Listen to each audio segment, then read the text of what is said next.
So magandang araw po sa inyong lahat guys. This is Amat G, Amateur Treasure Hunting Group, Mindanao. So tabi-tabi po sa mga hindi namin mga katulad. So nakikibideo lang po dito sa isang fish market. So itong fish market guys sa Yamashita Treasure Cove is ang interpretation kasi nito pag ganito is yung iba sinasabi mayroong Buddha ganyan, or yung saan niya nakaharap doon yung item.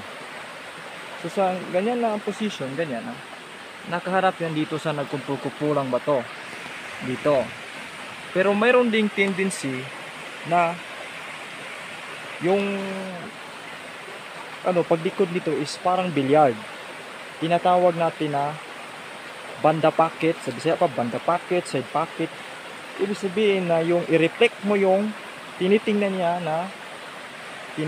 niya na direksyon. Tas maghanap ka doon ng pointer kung saan siya makaturo. So sa ganito na kasi sa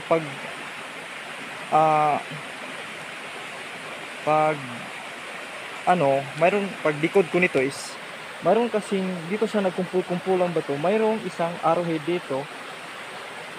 Mahirap na igalaw kasi mayroong mga kawayan na doon siya nakaturo.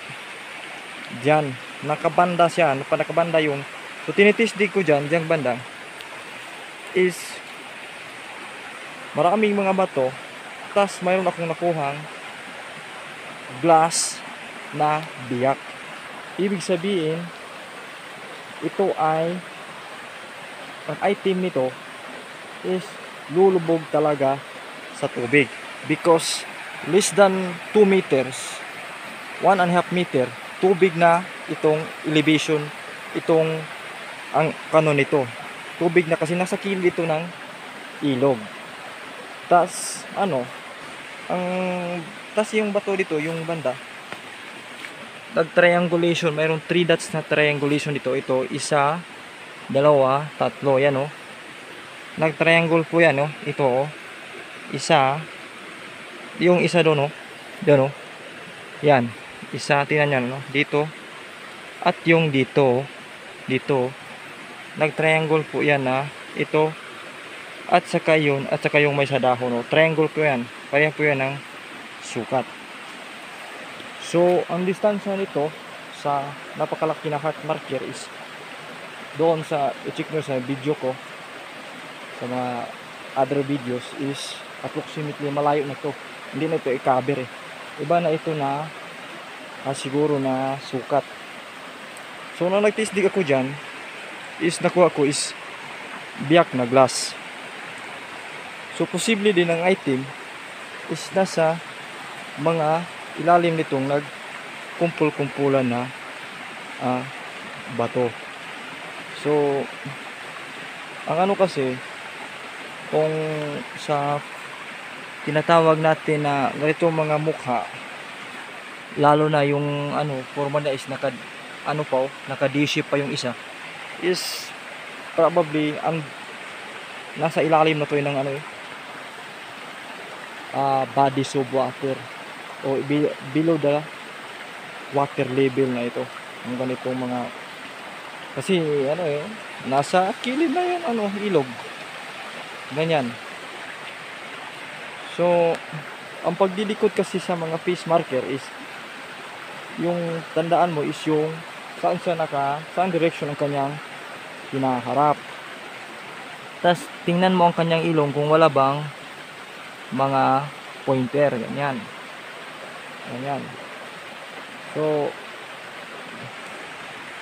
kasi depende kasi sa circumstansya hindi tayo maka ano lang na ito nandito na kasi nakaharap. Hindi yan, maraming circumstances dyan.